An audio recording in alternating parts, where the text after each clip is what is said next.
Buenos días, hermanos, bienvenidos a la comunidad. Damos gracias a Dios porque en su bondad permite que estemos reunidos, que podemos llegar hasta este lugar y bueno, vamos a compartir la palabra de Dios. Así que por favor, hermanos, pido que abran sus Biblias en el capítulo 3, versos 10 al 12 de la carta de Pablo a los romanos. Capítulo 3, versos 10 al 12 de la carta a los romanos. Y bueno, es un tiempo especial para compartir la palabra de Dios y seguramente al escuchar lo que tiene Dios para nosotros vamos a meditar y nos va a llenar de alegría, nos va a llenar de gratitud, todo lo que el Señor Jesucristo hizo por nosotros. Así que vamos a dar lectura. Si ya tienen su Biblia, vamos a dar lectura a estos versículos. Dice así: como está escrito, no hay justo, ni aun uno, no hay quien entienda, no hay quien busque a Dios. Todos se desviaron a una, se hicieron inútiles, no hay quien haga lo bueno, no hay ni siquiera uno. Vamos a orar. Padre amado, gracias por este tiempo que permites que estemos reunidos. Señor, hemos venido a este lugar primero para agradecerte, Señor, por todo lo que haces por nosotros. Y gracias por tu misericordia derramada en nosotros, Señor. Te alabamos, Padre, porque nos has hecho hijos tuyos y ahora podemos servirte, Señor. Te agradecemos esto y también te agradecemos, Señor, porque siempre sustentas nuestras vidas día a día, momento a momento, Señor. No nos falta nada y sabemos que esa provisión viene de tu mano y te agradecemos, Señor.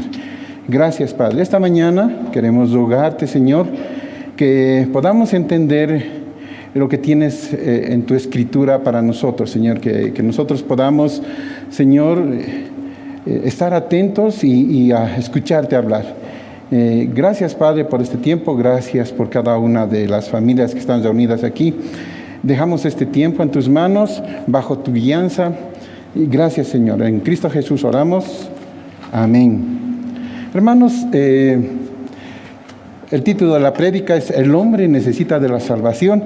Y este tema en el que vamos a reflexionar, este tema que vamos a considerar hoy, es, como han escuchado, la salvación. Y saben, hermanos, cuando pienso en esto, o sea, sobre el evangelio de la salvación, de alguna manera parece que las personas que están fuera de la iglesia, amigos, familiares, todos con los que nosotros hablamos, ellos suponen, piensan en los cristianos, piensan en el cristianismo y quizás piensan en el Señor Jesús como si fuera una trampa, como si fuera un fraude, como si fuera un engaño.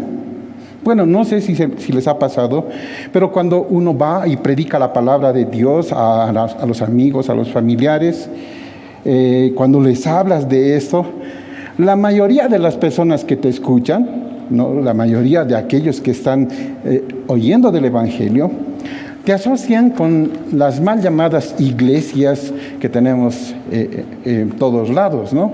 Y ellos te dicen algo así, ¿no? Ay, tú eres uno de ellos. Seguramente me vas a pedir dinero, ¿no? Otros dicen, ustedes les gusta engañar, hablan de resolver problemas, hablan de poder ayudar, hablan de que hay sanidades, pero cuando vienen estas cosas, ustedes cobran, se están haciendo ricos con esas personas que están sufriendo.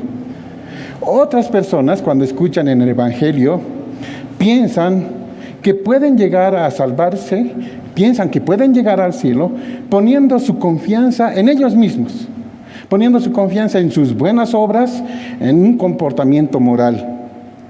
Otros, ¿no?, cuando escuchan de este evangelio de salvación, piensan en maldición, ¿sí? Lejos de pensar que esto es una buena noticia, lejos de pensar que la salvación es algo que nos va a ayudar, algo que es algo incomprensible, algo magnífico que Dios ha hecho por nosotros, ellos se enfocan en la prohibición, ¿no? Se enfocan en el juicio, en la condenación. Ustedes siempre están diciendo, no tienen que hacer, y parece que fuera algo que les molesta. Pero nada más lejos de la verdad, ¿no? Porque hablar de salvación es hablar del Señor Jesucristo. Hablar de salvación es hablar de un Dios amoroso. La palabra Jesús significa Jehová salva. Y saben, Él vino a esta tierra justamente a eso. Vino a salvar. Él no vino a fundar una nueva religión de moralidad. Él, por si acaso, hermanos, no vino a condenar al mundo. Lo cierto es que Él vino para salvarnos. Hermanos, Dios envió a su Hijo a este mundo para que el mundo sea salvo por Él. Entonces, el cristianismo no se trata de un engaño, el cristianismo no se trata de manipular a la gente, no se trata de legalismo, no se trata de juicio, no se trata de que se prohíbe todo, no se trata de una condenación. Tampoco, hermanos, se trata de hacer buenas obras, sino todo lo contrario. El Evangelio es para salvación del hombre. El Evangelio es palabra fiel y digna de ser recibida por todos. Así que, hermanos, el Señor Jesús y la salvación son una misma cosa. ¿Por qué? Porque Él es nuestro Salvador. Pero esta mañana vamos a plantearnos unas preguntas. ¿Sí? ¿Cuáles son esas razones por las que el hombre necesita salvación del Señor Jesús? ¿Cuáles son esas razones? Y saben, hermanos, la Biblia nos enseña que existen varias razones por las que el ser humano necesita de salvación. Pero hoy día, esta mañana, vamos a considerar algunas. Vamos a centrarnos en algunas que hemos visto en el texto. ¿Por qué el hombre necesita de salvación? Y en primer lugar, nosotros vemos que este hombre, el ser humano, necesita de salvación porque el hombre está irremediablemente perdido. Vean los versículos 10 y 11. Vamos a volver a dar lectura. El hombre está irremediablemente perdido. Versos 10 y 11. Dice así: como está escrito, no hay justo ni aun uno, no hay quien entienda, no hay quien busque a Dios. Hace unos instantes dijimos que hablar de salvación es hablar del Señor Jesús, es hablar del gran amor de Dios, quien envió a su Hijo al mundo para que el mundo sea salvo por Él. Ahora, yo quisiera que tomemos en cuenta que hablar de salvación también significa o también implica una parte negativa. ¿Por qué digo esto? Porque no puede haber salvación si no hay perdición. El hombre no puede ser salvo si no está en peligro. Entonces necesitamos pensar, necesitamos invertir este tiempo para entender que Dios envía al Salvador porque nosotros estábamos perdidos. El ser humano, el hombre, está perdido. Estamos alejados de Dios.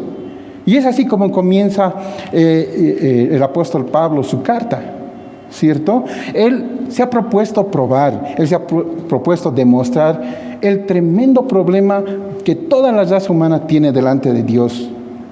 Ya en los primeros capítulos, él se centra y recuerda la historia del ser humano. Él recuerda cómo se va alejando constantemente el ser humano. En el primer capítulo, habla de la depravación del hombre, ¿cierto? Ellos, creyéndose sabios, se hicieron necios. No le glorificaron, no le dieron gracias. Se envanecieron, o sea, todas sus ideas son sin propósito. Todos sus razonamientos no sirven para nada. Su necio corazón fue entenebrecido, dice la palabra de Dios. Ellos, los seres humanos, el hombre mismo, cambiaron la gloria de Dios. Cambiaron la verdad de Dios. Inventaron mentiras, honrando y dando culto a otros y no al Señor. Y entonces Dios los entregó a sus pasiones, ¿cierto? Varones y mujeres cambiaron el uso natural de lo que Dios hizo para ellos. En el capítulo 2, Pablo se ocupa de hablar de hombres que son moralistas. Es decir, se ocupa de hombres que creen que tienen una vida mejor, una vida superior. Estos hombres dicen, nosotros no hacemos daño. Corruptos, nosotros no. Nosotros vivimos de buena manera. Y además, no solamente esto, sino que ayudamos a los necesitados haciendo buenas obras. Y ellos, estos moralistas, dicen, todo lo que importa es nuestro sentir, ¿no? lo que tenemos en nuestro corazón, la sinceridad de corazón. Y saben, están equivocados. En la segunda parte del capítulo 2 y parte del capítulo 3, Pablo habla a esos hombres religiosos, ¿cierto? A esos hombres judíos, los que tenían todas las ventajas como pueblo escogido de Dios. Pero ¿saben cómo les dice el apóstol Pablo en uno de sus versículos, el versículo 24? Dice, ustedes son judíos, piensan que tienen todo, pero el nombre de Dios es blasfemado entre los gentiles por causa de vosotros. ¿Se imaginan eso? El nombre de Dios es blasfemado entre los gentiles por causa de vosotros. Ellos enseñaban, ellos decían, se creían que podían hacer todo, pero estaban equivocándose de igual manera. Hermanos, no existe ni una sola persona en el mundo, ni un solo hombre, ni una sola mujer que sea capaz de presentarse delante del trono de Dios y ser hallado inocente, ser hallado justo. Lo que hemos dado lectura a estos versículos dice que todos los seres humanos nos hicimos inútiles, todos nos desviamos, todos somos merecedores de la condena. Somos culpables por cuanto todos hemos pecado y por esta razón estamos alejados, estamos destituidos de la gloria de Dios. Ahora, ese cuadro que nos está presentando el apóstol Pablo en este pasaje es realmente deprimente, es triste. Para nada es alentador. Y de hecho, estas palabras siempre resultan ofensivas a los que escuchan. El mensaje no es agradable. ¿Y saben por qué no es agradable? Porque ningún hombre o mujer, aunque se les repita una y otra vez que son pecadores, que se han apartado, no lo aceptan. Y menos pueden entender esa idea de que son, que están lejos de Dios. No pueden entender esto. No pueden hacer esto. No entienden que para poder entrar al cielo, para poder ver el cielo, hombre o mujer tiene que ser justo. Y cuando hablamos de justo, estamos hablando de personas que no hacen injusticias. Y saben, el significado básico del término justo es estar limpio delante de Dios. Entonces, ¿por qué no pueden llegar al cielo? ¿Por qué no pueden ser salvos? Porque en el cielo no pueden haber imperfecciones, no pueden haber personas injustas que entran ilegalmente, como sucede aquí en el mundo, ¿no? Solo pueden haber personas en ese lugar. Y es allí donde toda la humanidad tiene problema, ¿cierto? Porque el hombre no tiene la capacidad de ser justo. Es más, hombres y mujeres están ciegos, no quieren ver su injusticia. Son pecadores. ¿Y qué dice la palabra de Dios? Que la paga del pecado es la separación eterna de Dios. La paga del pecado es ir al infierno, es estar castigado por esa rebelión contra el Creador del universo. Pero también hay una solución. La solución, lo que necesitamos para poder escapar de este castigo, es la justificación. Es salvarnos. Pero ¿cómo podemos justificarnos? ¿Cómo lo podemos hacer? Ahora, si nosotros preguntamos al mundo, si vemos lo que ellos piensan, hay varios métodos que el hombre ha inventado para justificarse, ¿no? Por ejemplo, te dicen que si toda tu vida te has equivocado, has vivido en mal, en pecado, que has hecho injusticias, puedes comenzar de cero, ¿cierto? Puedes reencarnarte, ¿no? Y si has fallado una vez en esta vida también, puedes volverte a reencarnar y así llegar hasta tu paraíso cuando te portes bien. Así que ya tienen un método. Otras personas, ¿no?, están suplicando principalmente a los santos, algunos a María. Piensan que tal vez esas personas pueden interceder por ellos y si ellos interceden, seguramente Dios los va a escuchar. Además piensan que pueden justificarse con base en sus méritos, con base a sus logros. Ellos intentan justificarse por sus buenas obras. Pero hermanos, tú y yo sabemos que el hombre o la mujer, por ser pecadores, están contaminados. Y contaminan todo lo que tocan con su pecado. Quiero hacerte una pregunta, hermano. ¿Qué te sentirías si una persona llena de llagas infecciosas se presenta delante de ti con un plato de comida y te lo invita? ¿Qué sentirías? Estoy seguro que aunque tuvieras hambre, no te lo comerías por temor a contagiarte debido a la persona que te dio, ¿no? Más bien, ese plato de comida te daría asco, no quisieras hacerlo. Ahora, no es diferente para con Dios. Dios en Isaías 64:6 dice: si bien nosotros somos suciedad y todas nuestras justicias son como trapos de inmundicia. Eso es lo que dice Dios. Nosotros estamos sucios. Nuestras obras son como trapos sucios, inmundos. Así que podemos descartar, justificarnos por nuestras buenas obras.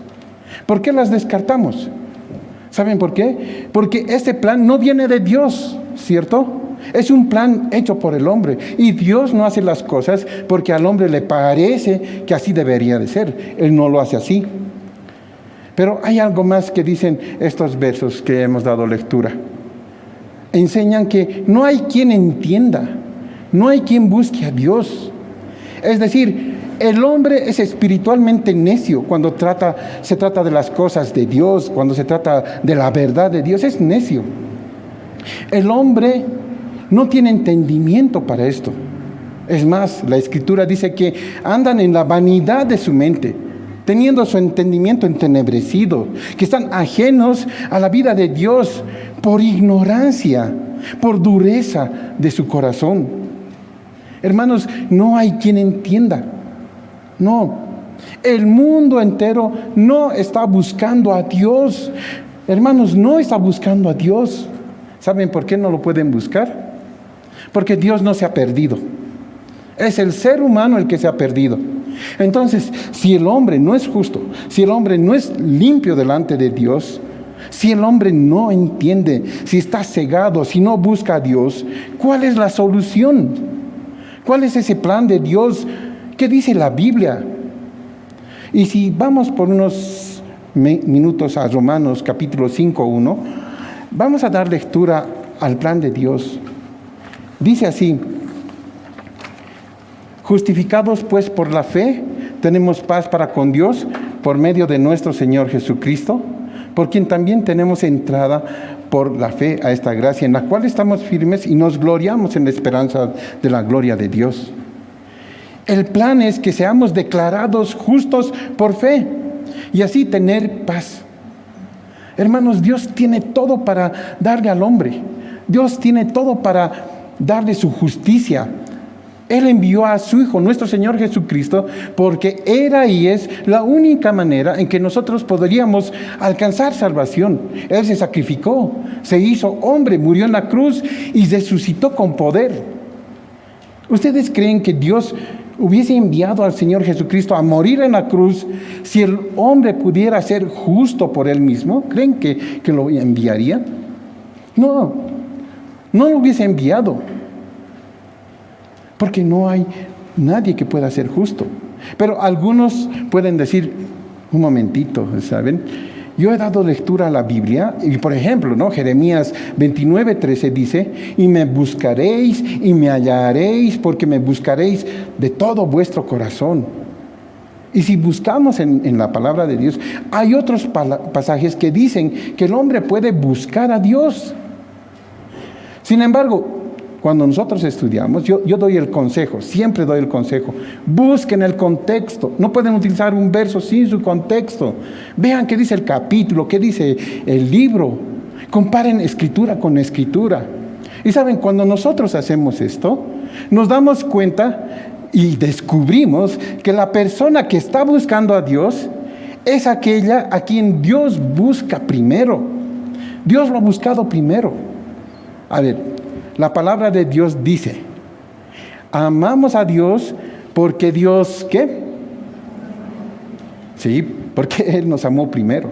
No podemos amarle primero a Él. Él nos amó primero. Dice: buscamos al Señor Jesús porque Él vino a buscar y a salvar lo que se había perdido. Él tomó la iniciativa. Él fue antes de nosotros. Y nuestro Señor Jesús dijo: ninguno puede venir a mí si el Padre que me envió no le trajere.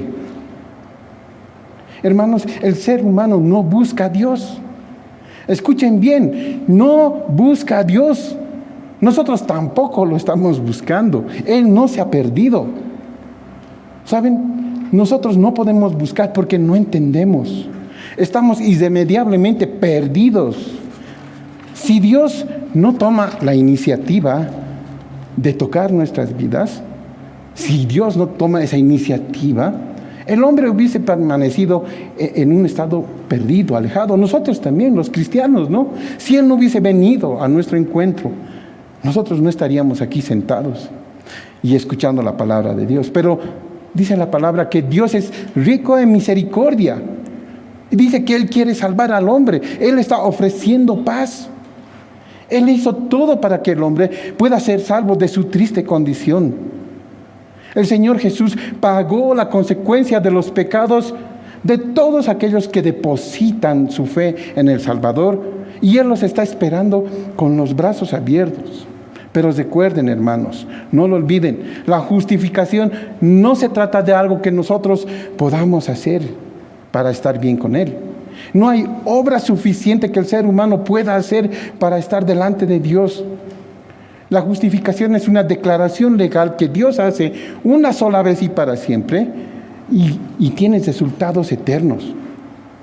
La justificación, la salvación, es Dios proveyendo justicia en Cristo Jesús para el hombre.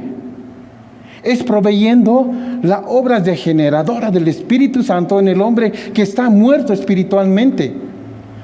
Solo hay una persona quien puede establecer la paz entre Dios y nosotros. Solo hay una persona, y esa persona es el Señor Jesús. Y saben, hermanos, ahora que puedo ver mi vida hacia atrás, ¿no? me doy cuenta que Él me dio vida, ¿sí? Y después de recibir esa vida, porque yo estaba muerto en delitos y pecados, solamente cuando tenía vida, deposité mi fe en el Salvador. El Señor Jesús, Él ya nos ha justificado delante de Dios. Él ya nos ha hecho limpios delante de Dios, y por eso podemos tener paz con Dios. Ahora, hermanos, lo que todos necesitamos es entender, saber. Necesitamos ver la obra del Señor Jesús que hizo a favor nuestro y predicar estas palabras. Necesitamos llevar el Evangelio para que otros, aquellos que están fuera, familiares, amigos, no sé, compañeros de trabajo, que aún no han sido alcanzados, puedan llegar a escuchar el Evangelio y repetirles una vez más y contarles qué hizo Dios por nosotros. Decirles que Dios nos ama, que Dios ha invertido y que tiene un plan para cada uno de nosotros, para que nosotros lleguemos a tener paz. Y saben, esa inversión fue el Señor Jesús, que vino a esta tierra, vino a este lugar para salvarnos. Necesitamos entender primero que nosotros hemos sido salvos, y al entender esto, comprendiendo esta verdad, nosotros predicar a aquellos que aún no han doblado rodillas delante de Él. Nosotros necesitamos hacer esto. Ahora, es un compromiso, debería de ser parte de nuestra vida estar predicando. No esperar a que alguien nos diga, prediquen. Deberíamos de estar haciendo todo eso, porque somos creyentes y entendemos la obra que Dios ha hecho en nuestras vidas. Entendemos cuánto Él nos ha amado. Sí ha dado hasta a su Hijo para morir en la cruz. Entendemos esto, entonces podemos tener misericordia con otros que no han llevado esto. Podemos llevarles el Evangelio, podemos hablar de Dios, podemos decirle que el hombre está irremediablemente perdido, que está lejos de Dios, pero que hay una buena noticia, que Él vino a este mundo para salvarnos. Podemos hacerlo. Ahora, ¿debemos comprometernos? No, esta es parte de nuestra vida.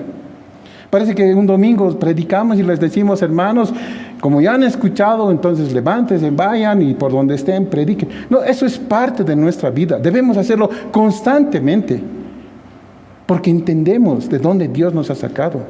Lo entendemos. Ahora debemos continuar. La pregunta que nos hemos planteado es, ¿por qué el hombre necesita salvación? ¿Por qué? Y esa es nuestra pregunta, ¿no? En segundo lugar, nosotros vemos que hay necesidad de salvación porque el hombre no puede hacer lo bueno. El hombre no alcanza a hacer lo bueno. Versículos 12 del capítulo 3 dice así: todos nos desviamos a una, se hicieron inútiles, no hay quien haga lo bueno, no hay ni siquiera uno. Hasta ahora hemos visto algunas características del hombre, ¿no? Sabemos que está alejado de Dios, sabemos que está bajo pecado, que no busca, que no entiende las cosas espirituales. Y también vimos el lado positivo de eso, que el Señor ha enviado a su Hijo, nos ha amado, para que el hombre pueda ser justificado, no por sus obras, sino por el Señor Jesucristo. Bueno, no sé si hermano o hermana eres minucioso en las cosas que haces. No sé si eres meticuloso, detallista en tu vida. En otras palabras, no sé si eres perfeccionista. Pero yo sí, sé que soy un ex perfeccionista. Y saben, cuando me piden que haga algo, alguna cosa, hago cuantas veces necesite hacerlo, con tal de que salga bien, ¿no? Si veo que hay algún defecto, alguna falla, tengo que comenzar de nuevo. Por si acaso, esto de ser perfeccionista no es aconsejable, ¿ya? ¿Saben, hermanos? Yo me doy cuenta que al avanzar en mi vida cristiana, me estoy poniendo un poco menos exigente, ¿ya? Antes era duro con mi esposa, era riguroso con mis hijos, y también era exigente con mis hermanos en la fe. Era así, porque siempre he esperado de ellos que sean igual que yo. Pero me he equivocado. Pero ahora me doy cuenta que no puedo esperar lo mismo de todas las personas. Algunos tienen capacidad de hacer lo que yo hago y lo hacen mejor que yo. Otros no pueden hacer lo que yo hago. Y de igual manera hay cosas que yo ni siquiera intentaría hacer porque hay personas que lo hacen mucho mejor que yo. Y saben, esto se da en el ámbito del día a día. Pero cuando nosotros hablamos de la salvación, cuando nosotros hablamos de justificación, sí estamos hablando de perfección, de perfección. Si una persona quiere ver, si una persona quiere entrar al cielo por sí mismo, va a tener que vivir una vida perfecta. Ni un solo pecado le es permitido. Y nosotros sabemos que para el hombre esto es imposible, imposible. Romanos 3:23 dice, porque por cuanto todos pecaron y están destituidos de la gloria de Dios. Es imposible para el hombre estar sin pecado, ser limpio delante de Dios, es imposible. Y claro, y cuando nosotros leemos estas palabras, nos damos cuenta que evaluando la situación desde el punto de vista del hombre, claro está, el hombre se encuentra en mal estado. Porque primero, no es perfecto en cuanto a la justicia y por consiguiente no tiene esperanza de entrar al cielo. Ahora, lo malo no es que no pueda entrar al cielo, eso no es lo malo, sino que tiene que pagar las consecuencias de sus pecados. Eso sí es malo. ¿Y cuál es esa paga? ¿Cuál es esa consecuencia de los pecados? La consecuencia, la paga del pecado es muerte eterna, es estar separados de Dios por la eternidad. Hermanos, desde el primer hombre, Adán, él pecó y desde ese momento todos nosotros somos pecadores, todos nos desviamos, todos nos hicimos inútiles. La palabra desviarse es que el hombre, da la idea de que el hombre ha elegido tomar otro camino, otro rumbo, un camino que lo lleva a la perdición. Y de esta manera, al tomar esa decisión, se hicieron inútiles.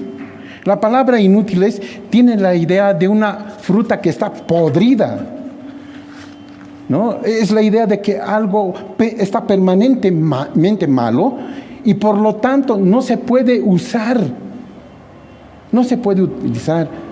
Por ejemplo, nosotros a través del tiempo, a través de la historia, podemos ver que hombres y mujeres se han desviado, se han alejado de Dios, no toman en cuenta la palabra de Dios. La sociedad misma se ha hecho inútil, está podrida.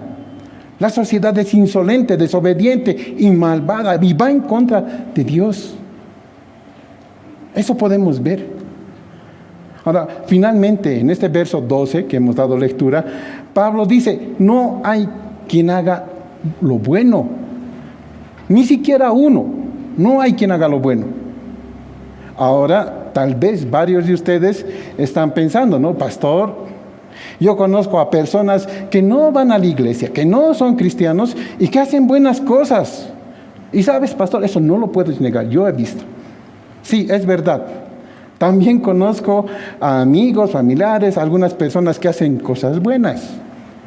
Y saben, hermanos, hay una razón, hay una explicación para esto. El hombre fue creado a la imagen y semejanza de Dios. Y por eso tiene esas inclinaciones a las cosas buenas. Pero sin Dios son cosas buenas moralmente nada más. Ahora, hay hombres de negocios que son honestos, que hacen sus cosas transparentemente, ¿cierto? Conocemos a padres que aman a sus hijos de verdad. Conocemos a mamás que pueden dar su vida por su hijo, por su hija. Ahora también podemos ver a esposos y esposas que son fieles.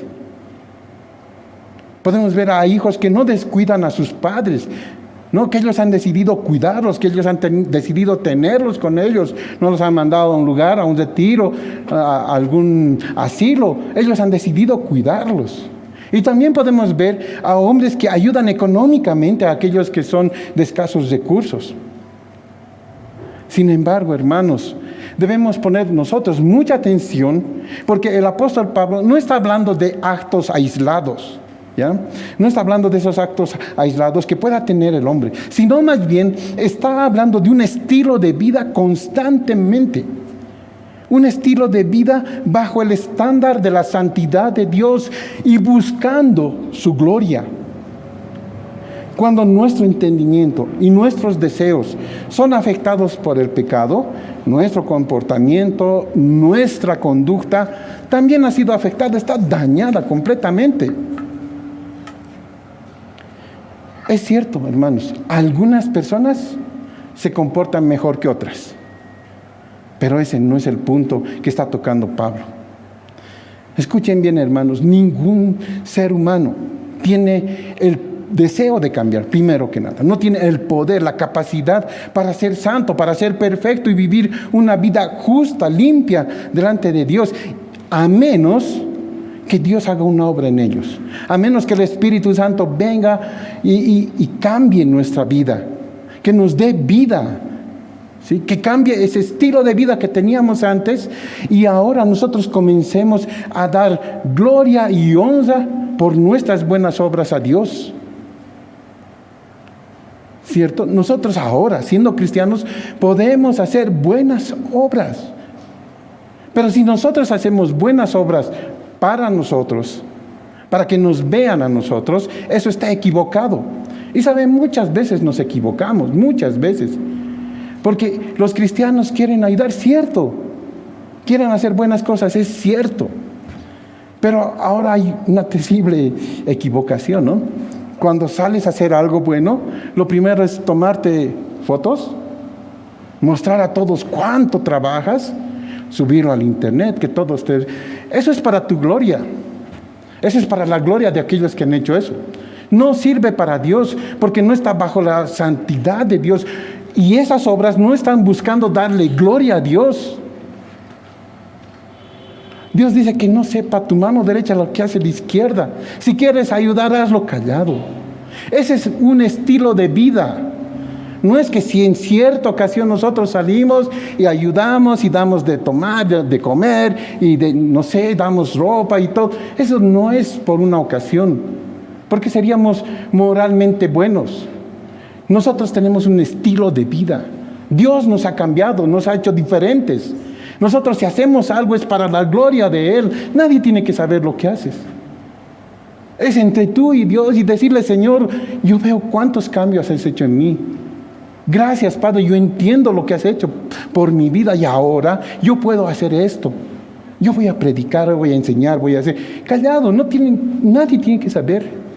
Ese es el mal que está pasando en las iglesias, porque hacen algo bueno, es verdad que es bueno, pero reciben la gloria ellos mismos, no recibe la gloria a Dios. Y ahí estamos apartados, alejados de Él. Hermanos, hay esperanza para el ser humano. La única manera de llegar al cielo, la única forma de ser salvos y ser justificados es por medio de la fe en la obra redentora del Señor Jesús. Es la única forma. En una ocasión enviaron a un pastor a un pueblito para que él vaya a predicar el Evangelio. Cuando él llegó al pueblito, recordó que tenía que dar algunas instrucciones finales al pastor que se quedó a cargo de la iglesia. Entonces él sacó su teléfono, su celular, quiso enviar mensajes de WhatsApp y no lo podía hacer. Intentó llamar y no pudo. No había cobertura. La única forma de llegar a hacer esas instrucciones era llamar de una cabina telefónica que había en el pueblo. Así que este pastor comenzó a caminar y, ¿saben? No encontraba el lugar, es que él no conocía. Así que decidió preguntar a un adolescente que estaba pasando por el lugar y decir, ¿cómo puedo llegar hasta la cabina telefónica? Entonces ese adolescente le respondió y le mostró, incluso lo llevó personalmente hasta ese lugar. Claro, el pastor estaba sumamente agradecido y le dijo, no, ¿sabes? Quisiera invitarte esta noche a la iglesia, ¿no? Yo esta noche voy a predicar de cómo la gente puede llegar al cielo. Te invito. El adolescente estaba pensando por un momento y le dijo, ¿sabes? No, gracias, Señor. Porque si usted no sabe cómo llegar a la cabina telefónica, menos va a poderme enseñar cómo llega al cielo. No, gracias. Hermanos, una cosa, Dios nunca nos ha dado indicaciones de cómo llegar al cielo. Nunca ha dado esas indicaciones, no las dio. Él envió a su Hijo, envió al Señor Jesucristo en persona. Él lo envió para que Él sea el camino, para que Él sea la verdad, para que Él sea la vida del hombre. Es diferente. Ahora esto puede sonar demasiado fácil, ¿no? Pero no es así. No es fácil que Él haya venido y ya. El Señor Jesús tuvo que vivir una vida en perfección. No tenía que pecar. No fue fácil. Y dice la palabra que Él fue tentado en todo, según nuestra semejanza. Pero Él fue sin pecado. Él fue puesto a prueba a lo máximo. Hubo tentaciones tras tentaciones. Y cada vez que venía esa tentación, nuestro Salvador lo enfrentó y también salió victorioso. Él venció. Él no vino a hacer su voluntad, vino a hacer la voluntad del Padre, vino a salvarnos. Ahora, cuando multiplicó los panes, por ejemplo, ¿no? Panes y peces para alimentar a miles y miles de personas. Hermanos, ¿quién no lo hubiese querido seguir al Señor? Todos lo hubiesen seguido solo para que no les faltara comida. Además, le seguía solo para estar saludables, porque ¿a cuántas personas no han visto recibir sanidad del Señor Jesús? ¿Cuántos? Estando con Él, con el Señor, nunca tendrían dolor. Ahora, ¿quién no quisiera estar con Él constantemente? ¿Quién no le iba a querer seguir? Porque vieron resucitar a los muertos. La gente decía, ya no moriremos, estaremos a su lado. Y cuando el Señor entró a Jerusalén, montado en un pollino, toda esa gente que estaba ahí, extendía sus ropas, extendía palmeras en el camino para que Él pase. Estaban listos para coronarle como rey. Ellos querían hacerlo. Estas personas que han visto estas cosas, le hubieran seguido hasta la muerte. El pueblo gritaba, Hosana, Hosana, bendito es el que viene en el nombre de Dios. Y en ese momento, cuando había todo esto, hubiese sido fácil para el Señor ceder a la tentación de la fama. ¿Por qué ir a la cruz? ¿Por qué no establecer en ese momento un reino terrenal? ¿Por qué no hacerlo? Pero es que el Señor no vino a esta tierra para obtener fama. No vino a esta tierra para hacerse de seguidores y invertir en un reino terrenal. Él vino para completar su misión. Vino para cumplir la voluntad de su Padre. Vino a vivir una vida perfecta. Vino a redimir pecadores. Todo lo pudo haber recibido Él. Pudo haber recibido riqueza, fama, alabanza de los hombres. Sin embargo, si hacía esto el Señor, sería un acto de egoísmo que iba a terminar en la condenación eterna de toda la humanidad. La diferencia entre Él, nuestro Señor, y nosotros es que Él nunca cedió a la tentación, nunca pecó. Incluso en los momentos de su juicio, ¿no? Cuando fueron injustos con Él, cuando escuchó gritar a la misma gente que gritaba Hosana, gritar, crucifícale, crucifícale. Él no cedió a la tentación. El Señor pudo haber llamado a miles de ángeles para destruir a la humanidad. Y saben, se lo merecían. Claro, desde la perspectiva humana, ¿no? Pero Él no cedió a esa tentación. No quiso ser egoísta. No quiso salvar su propia vida a costa de miles y millones de almas. No fue así. Él nos amó. Él vino a vivir una vida recta, justa, limpia delante de Dios. Hermanos, todos los que estamos reunidos en esta mañana, todos necesitamos recordar, necesitamos meditar continuamente de la condición que nos sacó Dios. ¿Dónde estábamos? ¿Cómo nos rescató? Porque de lo contrario, jamás vamos a poder crecer en nuestro entendimiento, jamás vamos a poder crecer en el amor de Dios.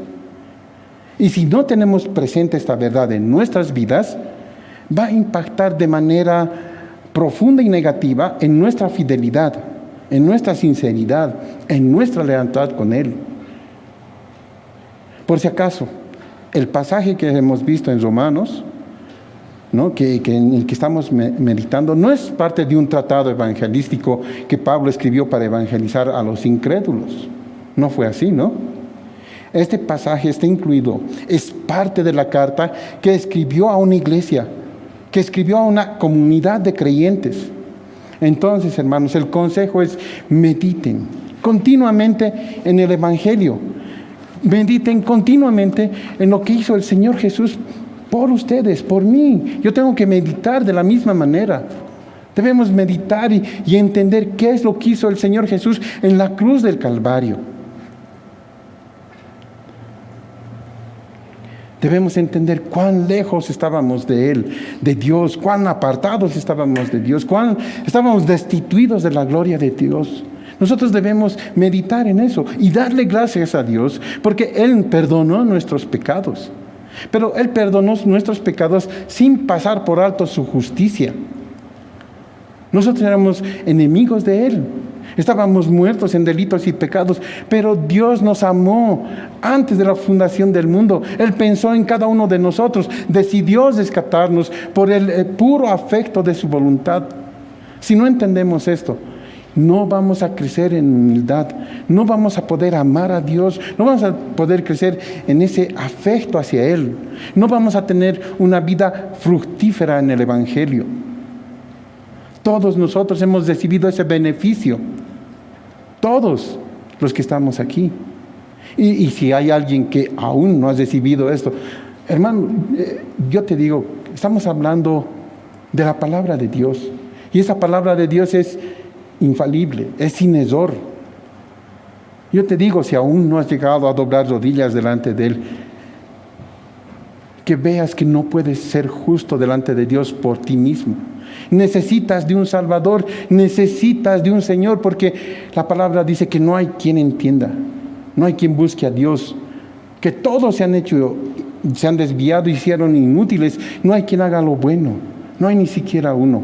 Pero también la palabra de Dios dice que Dios nos amó y envió a su Hijo, el Señor Jesucristo, para morir por nosotros. Hermanos, ¿qué vamos a hacer con esta información? Porque se queda como información si nosotros no proponemos hacer algo. Si ahora salimos, nos vamos y olvidamos, tomamos nuestro café y a la casa, pero ¿qué piensas hacer con esto? ¿Qué tienes que hacer? ¿Qué vas a hacer? Porque esto debe ser un estilo de vida, no solamente a algunos días, no solamente cuando te acuerdas. Este es un estilo de vida porque Dios nos ha cambiado, Dios nos ha hecho diferentes. Él ha pagado, ahora somos justos.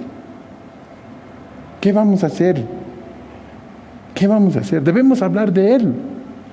Debemos predicar de Él. Debemos darle gloria y honra a Él. Pónganse de pie, vamos a orar, hermanos.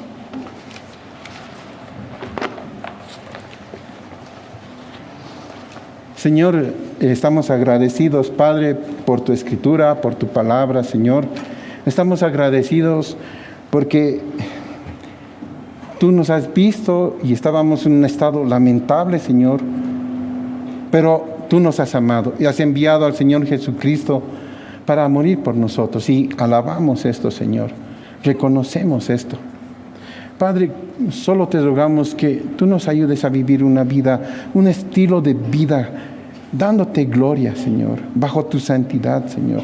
Que nuestras obras, que cada una de nuestras obras sean hechas recordando que tú eres el que nos has amado, el que has tomado la iniciativa, el que has venido para amar, Señor. Y te agradecemos por dejar esta tu palabra, Señor, para nosotros, para animarnos, para desafiarnos. Gracias, Padre. Ruego por cada familia que está en la comunidad ahora, Señor, esta mañana, que tú, Señor, sigas obrando en ellos, que obres en sus corazones. Y si hay personas que aún, Señor, tú no has alcanzado, rogamos por esas personas, para que nosotros llevemos el Evangelio, les contemos cómo Dios cambia vidas, cómo Dios nos ama, cómo tú, Padre, has enviado a tu Hijo para morir por nosotros. Gracias, Señor, gracias por este tiempo de encontrarnos domingo tras domingo, de escuchar tu palabra. Gracias, Padre, sin ti no lo podemos hacer. Ayúdanos, Padre, ese es nuestro ruego. En Cristo Jesús oramos. Amén. Amén. Buenos días, hermanos.